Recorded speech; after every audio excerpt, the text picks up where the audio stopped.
তাপস পাল, তাকেও প্রচন্ড ভালো লাগতো। হ্যাঁ, উনি হয়তো পরের দিকে অন্য রাজনৈতিক দলে গেছিলেন, তখনও তার সাথে আমার যোগাযোগ ছিল। বোনের সাথে এখনো যোগাযোগ আছে। আচ্ছা, আছেন। তো উনি যখন অন্য রাজনৈতিক দলে গেলেন, মতদর্শগত ফারাক হয়ে গেল, সম্পর্কটা তাপস পালের সঙ্গে কেমন ছিল?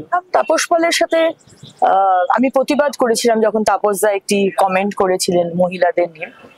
আমি ওটা নিয়ে আর বলতে চাই না, কিন্তু তাপসদার আমি পোশাকও বানিয়েছি, একটি সিনেমার ডিজাইনিং করেছিলাম। 8টা 5-এর বনগা লোকাল এই নামটা ছিল। আচ্ছা, তো সেটাতে তাপসদার সাথে আমি কাজও করেছিলাম, কিন্তু তাপসদার প্রতি প্রেম হয়েছিল যখন আমি সাহেব দেখেছিলাম।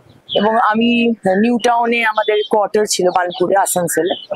ওই কোয়ার্টার দিয়ে আমরা যখন স্কুল বাসে করে যেতাম, একটা সিনেমা হল আসে, এখনো সিনেমা হলটা আছে, চিত্রা নাম সিনেমাটার। আর চিত্রাতে ওই যে থাকে না পোস্টার পরে, যেটা সব থেকে বড় পোস্টার সিনেমা হলের সাথে যেটা থাকে, ওইটা আমি তাকিয়ে দেখতাম যাওয়ার আসার সময়। তাপসদাকে এত ভালো লাগতো।